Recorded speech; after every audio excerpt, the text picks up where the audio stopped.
आज में स्टार्ट करेंगे चैप्टर सर्कल्स। तो सर्कल के बारे में चलिए स्टार्ट करते हैं।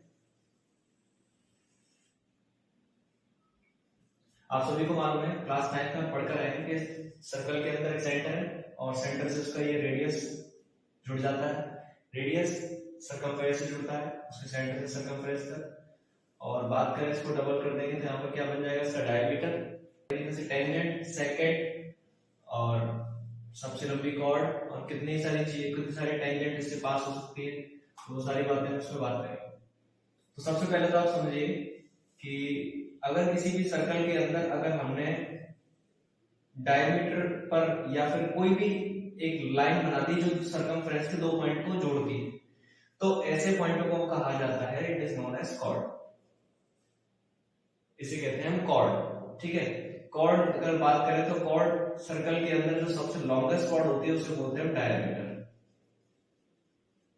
सर्कल के अंदर जो आने वाली सबसे लंबी कॉर्ड होती है उसे डायमीटर कहते हैं। साथ ही साथ सर्कल से टच होकर कोई भी लाइन, जहां स्ट्रेट लाइन टच होकर जाने वाली जो लाइन कहलाती है उसे बोलते हैं टेंजेंट। इसे कहा जाता है टेंजेंट।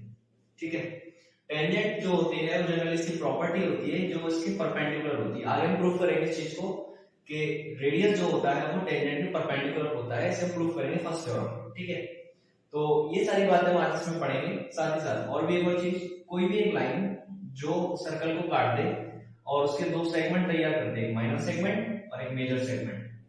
तो सेगमेंट बेसिकली एक सेकंड दो टुकड़ों में इसको डिवाइड कर देती है, तो जिससे क्या बन जाता है, माइनर और मेजर सेगमेंट। तो इस तरीके की कोई भी रे इसको काट दे तो ऐसी रे को कहा जाता है सेगमेंट। ठीक है, तो इतना आपको समझ में आया होगा।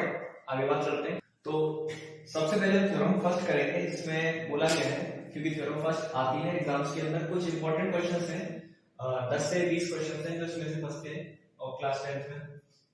तो आगे देख लेते हैं हम क्या प्रूफ करने को कह रहे हैं कि प्रूव कीजिए that tangent at any point of a circle, यानी सर्कल के ऊपर कोई भी अगर टेंजेंट बना दिया जाए और is perpendicular to the radius through the point of contact, यानी कि कोई भी सर्कल में, अगर ये सर्कल है मेरे पास, तो सर्कल के अंदर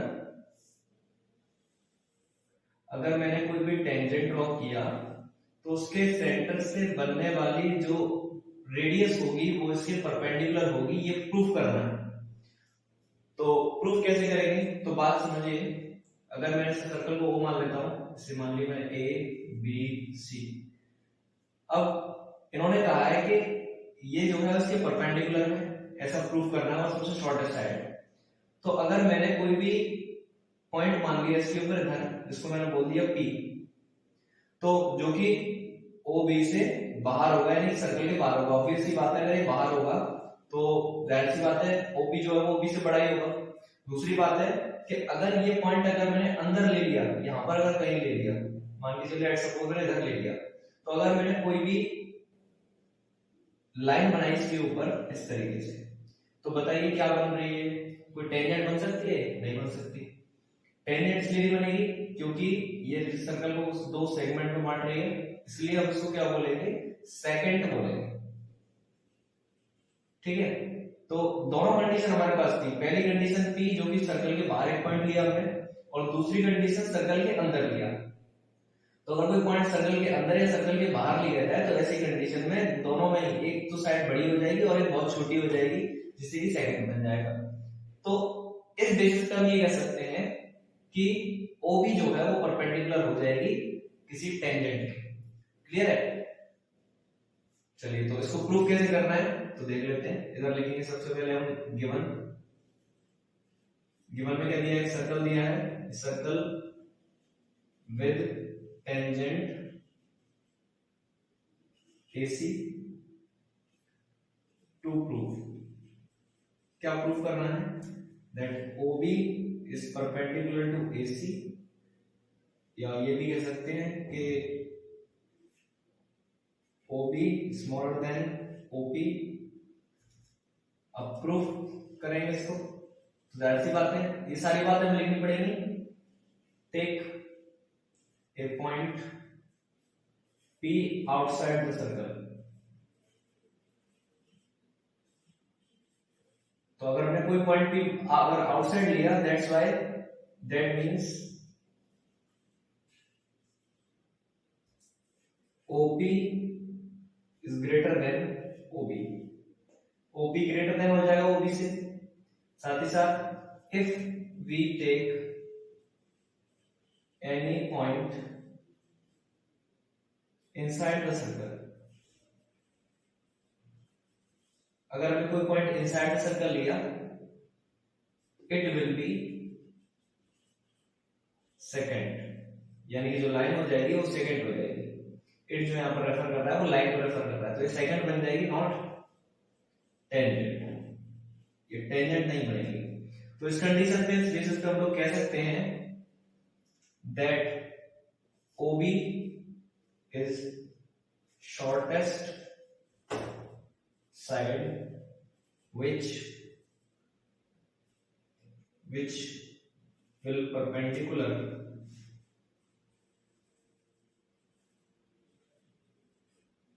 to AC।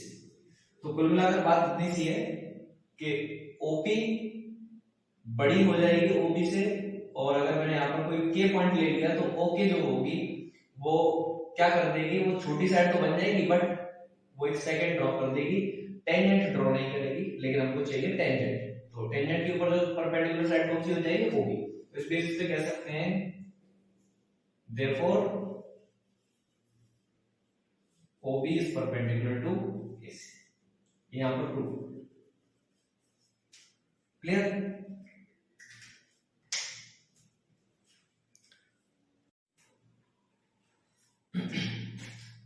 चलिए अगली थ्योरम पर चलते हैं। थ्योरम है 10.2 लिख रखिए। थ्योरम 10.2 में क्या बोला जाएगा, थ्योरम 10.2 भी हमारे सिलेबस का पार्ट है और बहुत जरूरी है। थ्योरम 10.2 कहती है the length of the tangents drawn from external point to a circle are equal, यानी कि अगर हमने किसी एक्सटर्नल पॉइंट से, जिसको मैंने मान लिया है A, ये को मैंने एक्सटर्नल पॉइंट माना, B, C और D ये कुछ पॉइंट्स हैं जो मैंने इसको दे दिए। तो एक एक्सटर्नल पॉइंट है, उससे बनने वाले टेंजेंट्स यानी कि A से D तक और A से B तक दो टेंजेंट हैं जो एक ही पॉइंट से बनेंगे, वो टेंजेंट इक्वल होंगे, ये प्रूफ करना है। ठीक है, तो कैसे प्रूफ करेंगे, तो यहाँ पर अगर आप लोगों ने 9th क्लास में अगर कॉन्ग्रुएंसी पढ़ी थी तो शायद आपको ध्यान आ जाए। हम इस कॉन्ग्रुएंसी से प्रूफ करेंगे, तो जिसके लिए मैंने A C को यहाँ पर ऑलरेडी जोड़ रखा है। ठीक है, तो A और C को यहाँ पर ज्वाइन करेंगे, फिर देन क्या प्रूफ करेंगे, तो देखिए जो हम प्रूफ करने वाले हैं वो चीजें ये है। सबसे पहले तो कॉन्ग्रुएंसी प्रूफ करने के लिए तीन चीजों की जरूरत पड़ती है। कोई भी तीन चीज मिल जाए, या तो साइड एंगल साइड मिल जाए, या साइड साइड साइड मिल जाए, या फिर एंगल साइड एंगल मिल जाए, या आरएसएस मिल जाए। इन चारों में से कोई भी कंडीशन मिल गई तो देन ट्रायंगल कॉन्ग्रुएंट प्रूफ हो जाते हैं, और बाकी उससे corresponding part of congruent triangle से हम लोग यानी सीबीसीटी से हम बाकी उसकी साइड को प्रूफ कर देंगे। तो देखिए चेक कर लेते हैं क्या क्या चीज हमारे पास अवेलेबल है। सबसे पहली चीज तो अगर आप देखें तो ये रेडियस है और ये रेडियस है, यानी दोनों रेडियस है सेम सर्कल की, इसका मतलब दोनों इक्वल है। दूसरा CA इस ट्रायंगल का भी बेस है और CA दूसरे नीचे वाले ट्रायंगल का भी बेस है, यानी ऊपर दोनों ट्रायंगलों का जो बेस है वो सेम है, यानी AC। ठीक है, तो AC दोनों ट्रायंगलों का बेस है। दूसरी चीज मिल गई, यानी कि दो साइड तो हमको मिल गई। तीसरी चीज क्या मिल सकती है, तीसरी चीज जो हमको मिलेगी वो मिलेगी यहाँ पर एंगल, यानी कि अगर आप देखें हम पहली थ्योरम में से पहले प्रूफ किए थे कि CB जो होगी यानी रेडियस जो होगा उससे परपेंडिकुलर होगा, तो यहाँ पर हमें परपेंडिकुलर मिल गया यानी 90 डिग्री मिल गया। तो लिख लेते हैं इस चीज को प्रूफ करने के लिए। गिवन, तो गिवन में लिखेंगे ए सर्कल। देखिए पूरी स्टेप्स हैं, अगर आपको पूरी स्टेप्स अगर लिखकर आएंगे तो प्रॉपर आपको नंबर दिए जाएंगे, 2 से 3 जो भी नंबर उसमें दिए जाएंगे वो। ठीक है, तो स्टेप्स प्रॉपर लिखे। A circle with to tangents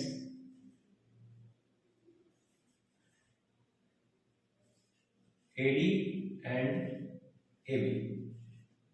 ठीक है, चलिए आगे लिखेंगे टू प्रूफ। तो प्रूफ क्या किया हमने, क्या करना है हमको, that is AD is equal to AB। ये प्रूफ कर रहा है, तो प्रूफ करेंगे इसको। तो प्रूफ करेंगे, सबसे पहले लिखेंगे हम लोग that is CD is equal to CB। ठीक है, दोनों equal. AC is equal to AC। अब एक चीज का ध्यान रखना, CD और CB लिखने के बाद आपको यहाँ पर ब्रैकेट में एक और चीज लिखनी है कि CD CB इक्वल है क्यों, तो CD और CB इसलिए इक्वल है क्योंकि दोनों रेडियस ऑफ सेम सर्कल है, ठीक है। ये जरूर लिखना है आपको, रीजन हर चीज में देने हैं। AC और AC कॉमन है, दोनों के लिए कॉमन बेस है, इस ट्रायंगल के लिए कॉमन, इसके लिए भी। साथ ही साथ angle CBA is equal to angle ABC, या बोल सकते हैं कि एंगल CDA, क्यों, बिकॉज 90 डिग्री है दोनों। तो लिख देंगे भाई किस चीज से हमने इसको प्रूफ किया, देखिए एक साइड है, दूसरी भी साइड है और तीसरा एंगल है, तो हम इसको बोल सकते हैं by side angle side property. Criteria, triangle ADC is congruent to triangle ABC। अब इस congruency से हम क्या लिख सकते हैं कि AD is equal to AB, किस रीजन की वजह से लिख रहे हैं, क्योंकि CBCD से, यानी कि कॉरेस्पॉन्डिंग पार्ट उसके क्या बनेंगे, इक्वल बनेंगे, ठीक है। तो इस तरीके से हम सेकंड टर्म को करेंगे। ये भी एक पार्ट है जो हम 10.1 कर चुके हैं, थ्योरम 10.2 कर चुके हैं, और बहुत से क्वेश्चन मिलेंगे जो कि हमें 10.2 एक्सरसाइजेस मिलेंगे। अब 10.1 नहीं कराऊंगा मैं आपको, फिल इन द ब्लैंक्स उसमें 10.2 से स्टार्ट करेंगे हम इसको, ठीक है।